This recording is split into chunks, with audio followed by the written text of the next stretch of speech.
Ինչի են ավանդական բիզնես մոդելները ձախողվելու առաջիկա 2 տարում։ Այս մեր առաջին կետերից մեկն է, հա, ինչի՞ն ես կարծում, որ ավանդական բիզնես մոդելները ձախողվելու են։ Ինտուիտիվ միգուցե բոլորս էլ զգում ենք, հա, որ բիզնեսը փոխվում է եւ հին մեթոդները, ինչպես ասում են, հին ձևերը չեն աշխատում, բայց որտեղ է խնդիրը, եկեք մի հատ սպասենք։ Առաջին ամենամեծ խնդիրը դա մարդկային ռեսուրսների ճգնաժամն է, որովհետև կրթությունը չի հասցնում տեխնոլոգիական զարգացման հետևից ու մարդիկ չեն հասցնում տեխնոլոգիական զարգացման հետևից։ Մարդու ուղեղի վիճակի չի ընկալել այնքան ինֆորմացիային արագությամբ, ինչ արագությամբ, որ այսօր տեխնոլոգիան զարգանում է։ Այդ մի կողմից, մյուս կողմից կրթության որակը համայն դեպս մեր երկրում բոլորս էլ կհամաձայնվենք, որ մեղմ ասած չի բավարարում եւ այսօրվա բիզնեսի պահանջներից բավականին հեռու է։ Այդ պատճառով ունենք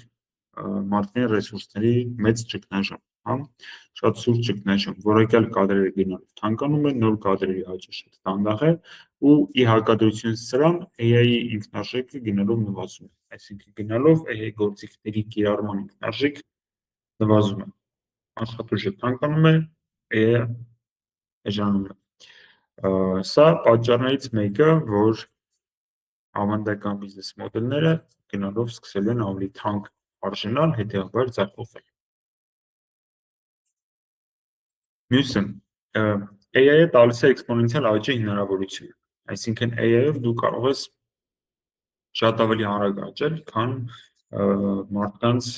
միջոցով process-ը կազմակերպելով։ Որպես մի օրինակ եմ բերել on-line սպասարկումը։ Ինչի մասն է խոսքը, որ on-line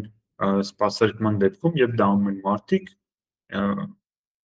ուրեմն բիզնեսը մեծացնելու համար պետք է on-line սպասարկողների թիմը մեծացնել։ Սա պատկերացրեք դուք ունեք on-line խանութ եւ խանութին մարդիկ դիմում են, ինչ-որ գնումներ են կատարում, բնականաբար հարցեր են տալիս, ոնց որ պետք է պատասխանել սոցցանցերում կամ կայքում։ Եվ այդ սպասարկումը իրականացնում մարդիկ։ Այդ դեպքում աճելու դեպքում դու անդադ պետք է մարդիկ ավելացնես, ինչի նշանակում է պիտի որ մարդկանց ուսուցանես եւ այլն, իսկ AI-ը թույլ է տալիս դա անել էքսպոնենցիալ։ Այսինքն AI-ի դեպքում մի անգամ եթե համակարգը աշխատեց, արդեն AI-ի համար ըստ էության էական չի, ինքը օրվա մեջ 10 հոգու կպատասխանի թե 1 միլիոն։ Այնտեղ ուղղակի ծավալների հարց է, որի ինքնարժեքի տարբերությունը էական չի։ Որոշումների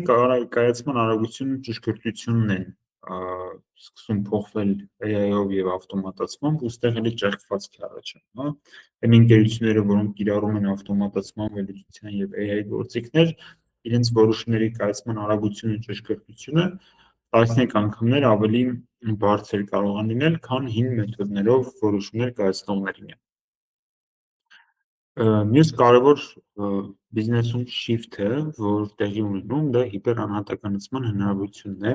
Այն է ժամանակակից գործիքները թույլ են տալիս ամեն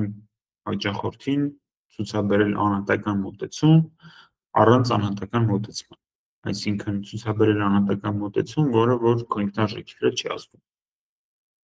Եթե առաջ անհատական մոտեցում նշանակում էր մարդը պիտի պատասխանի մարդուն, ապա հիմա շատ դեպքերում, ոչ միշտ, բայց շատ դեպքերում դա կարող է նշանակել, որ ռոբոտը պետք է պատասխանի մարդուն, պարզապես հաշվի առնելով այդ մարդու հետ մեր անցած ճանապարհը պատմությունը։ Ինքնարժեքի կառուցվածքը փոփոխվում է, այստեղ ինչ նկատում եմ, շատ կարևոր մաս է, որ եթե առաջ ինքնարժեքի ձևավորման մեջ մեծ տեղ ուներ մարդու աշխատաժամի մասը, այսինքն շատ գործեր ինքնարժեք ձևավորվում էր նրանով, թե քանի ժամ է աշխատել մարդը այդ գործի վրա, հիմա նման գործերը շատ անգամ տրվում են ռոբոտներին, ավտոմատացմանը, AI-ին եւ դրանց ինքնարժեքը բացի այն, որ էականորեն իջնում է, ծավալից կախված ինքնարժեքը հավասարապես չի աճում։ Ու այստեղ հնարավորություն կա ինքնարժեքի կառուցվածքի փոփոխության պատճառով հնարավորություն կա այլ բիզնես մոդելներով աշխատելու, այսինքն ոչ թե առաջարկելու ժամավճարով ծառայություն, այլ առաջարկելու օրինակ արդյունքի վրա հիմնված ծառայություն։ Մի քանի օրինակ բերեմ, թե ինչ կարող է անել ավտոմատացումը, ժամանակակից ավտոմատացումը եւ մասնավորապես AI-ը տարբեր բիզնեսներում, որոնք որ կարտացվել են նաեւ այս մեր նոր քննարկած փոփոխությունները բիզնեսի ոլորտում։ Ստեղ մի հատ կարևոր disclaimer անեմ, հայտարարություն անեմ։ Իրականում ժողովուրդ AI տերմինը չարաշահվում է։ Իրականում մեծամասամբ այն ինչին AI անվանում այսօր, ավտոմատացում է, ոչ թե AI։ Ուղղակի AI դարձել է այսպես թրենդային, մոդայիկ բառ ու ինչի դիմաց է AI ես գրում, սկսում ավելի լավ վաճառվել, ավելի մեծ պահանջարկ ունենալ ու դրա համար շատերը այդպես էլ անում են, սովորական ավտոմատացման գործիքի դիմացը գրում են AI կամ չգիտեմ, ինչ որ ինտերֆեյս են սարքում, կպցում են ChatGPT-ին, անում են AI գործիք, բայց մեծամասամբ այն ինչին անվանում են AI, ամենայն դեպս ինչ որ օգտագործվում է բիզնեսում, բիզնեսի կառավարման մեջ, մեծամասամբ իրականում դա ավտոմատացում է։ Ուղղակի շատ ավելի արագ, շատ ավելի արդյունավետ, բարձր արտադրողականությամբ ավտոմատացում, քան առաջ էր։ Ստեղ մի հատ բան հիշեցի, վերջերս LinkedIn-ում հանդիպեցի մի մարդու հայտնի մասնագետի bio-ում, ով ընդհանրապես AI-ի հետ պիտի որ կապ չունենար իմ պատկերացումով, bio-ում տենց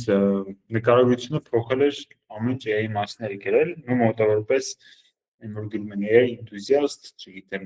AI evangelist, այս կարգի ձևակերպումներով, որը ինչ որ կոնկրետ բան չէր խոստանում, ինչ որ կոնկրետ ոնց որ ձևակերպում չէր տալիս, թե AI-ում կոնկրետ ինչ անում է մարդը, բայց մի 3 անգամ AI էր գրված, ենթադրում եմ, որ